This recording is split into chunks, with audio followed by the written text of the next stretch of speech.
Hello everyone, welcome back to my YouTube channel.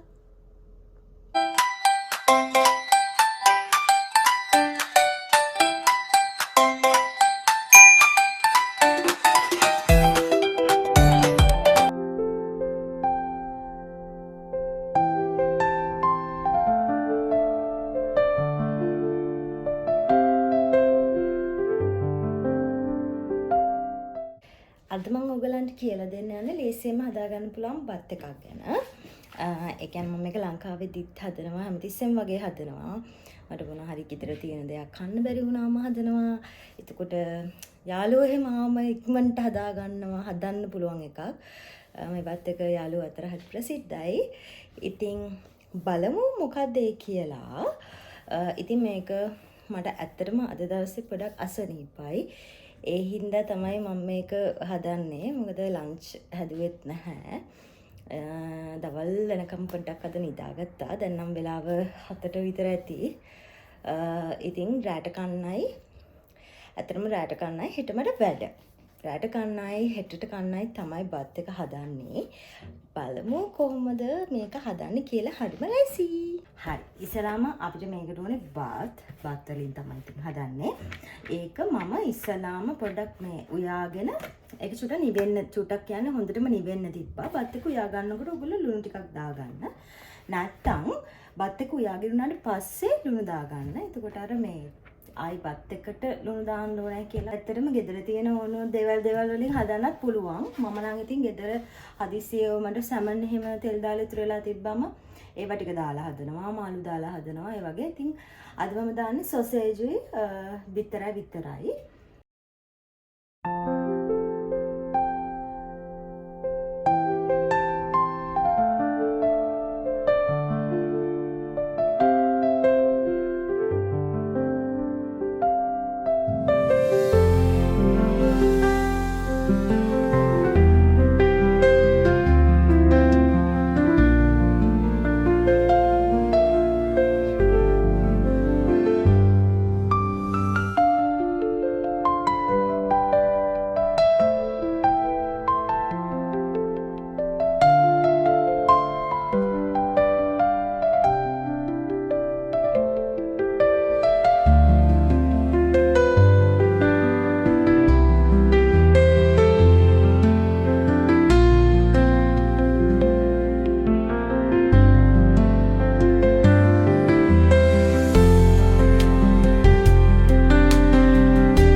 ගෙඩියකුත් තියෙනවා මම කපා ගන්නවා.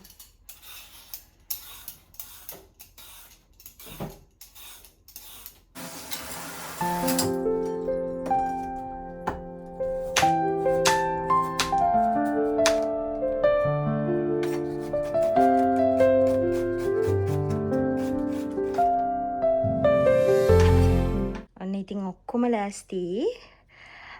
මංගා කැරටුයි ලුණු කොළ ඇතිවිලා මං කපා ගත්තා. මේක ඕනෙම නැහැ.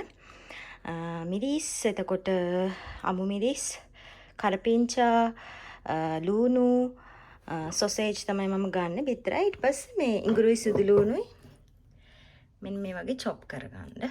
ඉස්සර නම් මම වැඩි දාන්නේ. ඒවට දැන් දානවා. මේ මිරිස් එක මේකත් මිරිස් එකක්. මේක ඇත්තට සැර නැහැ. මම පොඩ සැරට කන්න ආසයි. හින්දා මම එක දැම්ම. කරපිංචා. එහෙනම් අපි දැන් හදලා බලමු. ඉස්සෙල්ලාම මම මේකට තෙල් ටිකක් දාගන්නවා.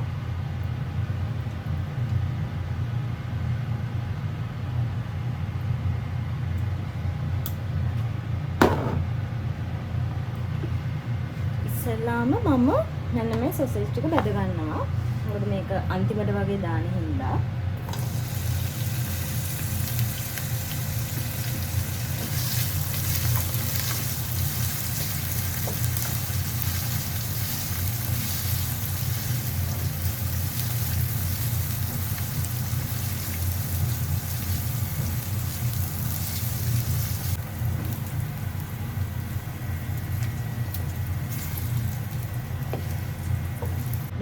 කොටාගත්ත මේ රත් වෙච්ච තෙලකටම කොටාගත්ත ඉඟුරු සුදු ලුණු ටික දානවා.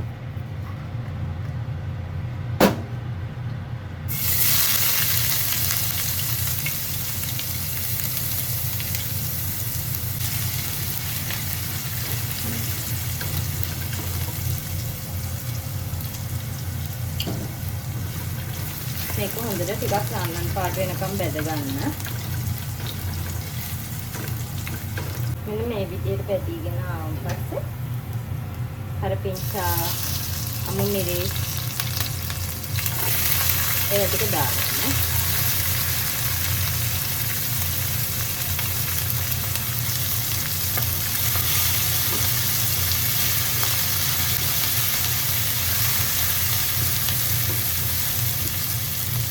ලුණු ටික හොඳට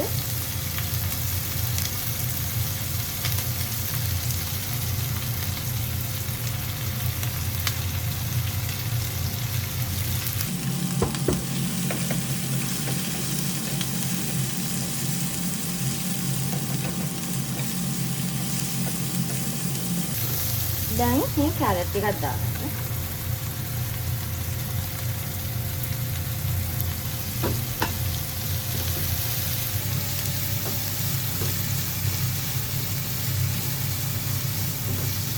දැන් මේක හොඳට ටිකක් තෙලේ මෙහෙම ෆ්‍රයි වෙන්නම දෙන්න මේ තෙල් ටිකෙන්ම. මොකද මේ සොසේජ් වල තෙල් තිබ්බා. මේකේ තවත් තෙල් තියෙනවා.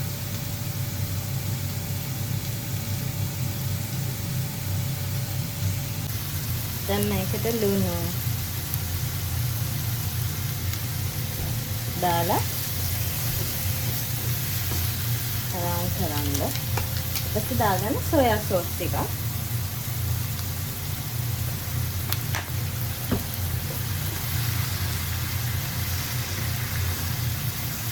මේ ටිකක් හොඳට ෆ්‍රයි වෙන්න දෙන්න.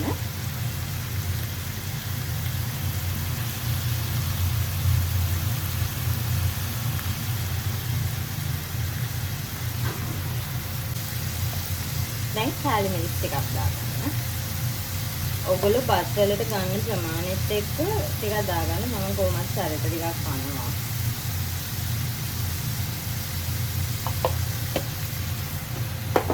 දාලා මේක හොඳට මික්ස් කරගන්න.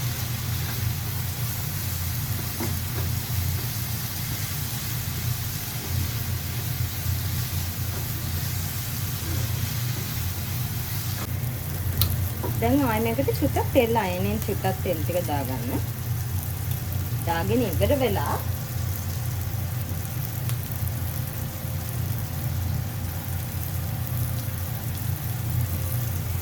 මේ බිත්තර වලට මම ලුණුයි ගම්මිරිසුයි දාලා තියෙන්නේ. ඒක දාගන්න.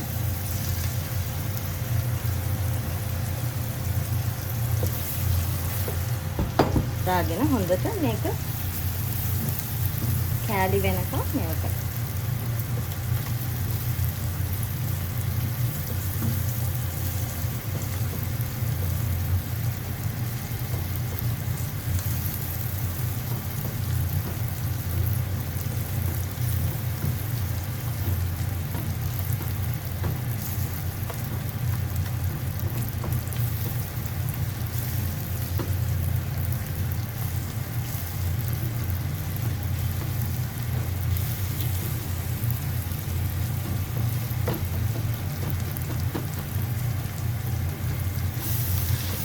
මේ ඔක්කොම එකට මික්ස් කරමු.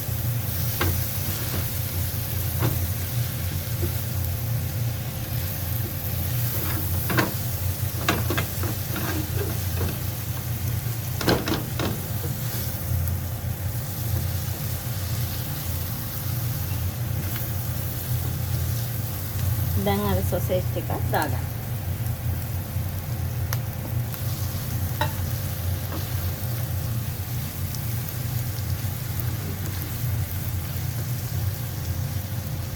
දැන් තියෙන්නේ බත් එක එකට මික්ස් කරන්න. මේ බත් ගොඩක් තියෙනවා. මොකද රැටයි හෙටටයි දෙකටම තමයි මම හැදුවේ. හෙට ලන්ච් එකටයි. ඉතින් අපි දැන් මේක එකට මික්ස් කරමු. මම නම් මේකෙම තියාගෙන තමයි මික්ස් කරන්නේ. ඔයගලන්ට පුළුවන් මේ වාජනේට මේ වාජනේට දාලා මික්ස් කරන්න පුළුවන්. හැබැයි අර මේක දැම්මම පොඩ්ඩක් බත් එක ෆ්‍රයි වෙනවා. එතකොට රහයි.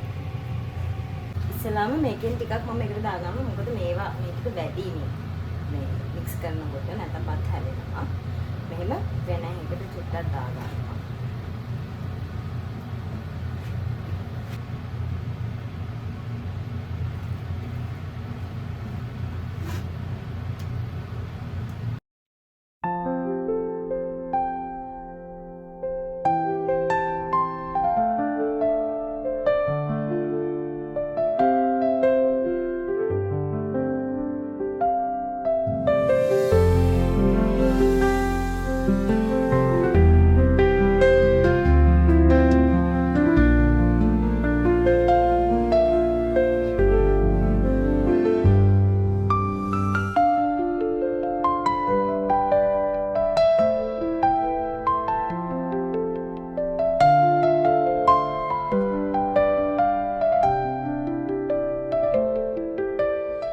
හොඳට මික්ස් කරන් තියෙන්නේ.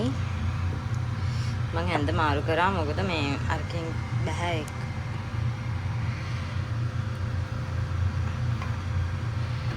ඉතින් මේ වෙලාවට ඔයගලන්ට ලුණු මදිද ඇතිද කියලා බලලා දාගන්න. මේක මාර රහයි. මේක ෆ්‍රයිඩ් රයිස් එකක් නෙමෙයි. ඉතින් මේක ෆ්‍රයිඩ් රයිස් එකක් නෙමෙයි. මේක බත් ටෙම්පරාදුවක්. ඉතින් මේක මට දැන් මේ බත් ගොඩාක් තිබ්බ හින්දා තමයි මෙච්චරක් හරි වෙලා ගියේ. නැත්තම් සාමාන්‍යයෙන් විනාඩි 20කින් බත් හදලා තිබ්බොත් විනාඩි 20කින් විතර හදා ගන්නත් පුළුවන්. ඊට අඩු වෙනුත් හදා ගන්න පුළුවන්. ඔය කැරට් එක මේව දාන්න ඕනෙත් නෑ. ලුණු, අමු මිරිස්, එතකොට ඉඟුරු සුදු ලුණු, කරපිංචාය වගේ දේවල් ටිකක් තිබ්බොත් විතරකුත් හදා ගන්න පුළුවන්. ඉතින් ඉස්සර නම් මම මට මොනක්වත් නැහැ. උදේට ඕගොල්ලන් සමහරවිට බත් ඉතුරු වෙනවා ඇති. ෆ්‍රිජ් එකේ දාන බත් තියෙනවා ඇති. සමහර වෙලාවට ඉතුරු වෙනවා ගෙදර. ඒ වලිනුත් හදාන්න පුළුවන්. මේ ඉස්සර මම අපේ අම්මම්මලා ගෙදර කියන්නේ මගේ ආච්චිගේ ගෙදර ඉන්නකොට එයාවට ගොඩක් වෙලාවට ස්කෝල්ට ගෙනියන්න දෙනවා, හදලා දෙනවා මේ බත් එක. හැබැයි එයා හදනකොට මේ ಗುಣ වැඩි වෙන්නේ කියලා ඉඟුරු සුදු ලුණු එහෙම මේ වැඩිපුර දාලා තමයි හදන්නේ. හැබැයි බත් එක රහයි. ඒ වුණාට අර ඉඟුරු කෑලි සුදු ලුණු කෑලි හැපෙනකොට අමාරු ඒ කියන්නේ අර අමුවෙන් තමයි දාන්නේ. අර මම ඉස්සෙල්ලා ඔයගලන්ට පෙන්නුවේ ගොඩක් ෆ්‍රයි කරලා වගේ දාන්න කියලා. ෆ්‍රයි කරලා වගේ දැම්මම අර ඒක හැපෙනකොට උනත් එච්චර අමාරුවක් නෑ කන්න. ඉඟුරු සුදු ලුණු කන්න කැමති කට්ටියට ඒක හොඳයි. ඉතින් සුදු ලුණු බත් එක්ක කියලා තමයි ඉස්සර මගේ යාළුවෙකුට කියන්නේ. ඉතින් මම ওই පොඩි පොඩි වැඩ කෑලි දාලා ඊට පස්සේ ඉගෙන ගත්ත හදන්න. දැන් නම් ඉතින් උච්චර ලවක් යන්නේ හදන්න. මට අසනීප නිසා මම කොහොමද හස්බන්ඩ්ටත් කියලා තිබ්බේ මම බත් එක්ක රාදුවක් වගේ හදලා තිබ්බට කමක් නැද්ද කියලා. මොකද එයාට දවල්ටත් හරියට ලන්ච් එක දෙන්න බැරි වුණා. ඉතින් ඔයාලට මේක රැකට උදේකට දවල්කට ඕනම වෙලාවකට හදා ගන්න පුළුවන්. එහෙනම් ඊළඟට දාන්නෙත් මම කුකින් වීඩියෝ එකක්. එහෙනම් ඊළඟ වීඩියෝ එකකින් හම්බ වෙමු. බයි බයි. මතක ඇතුව මාව subscribe කරන්න.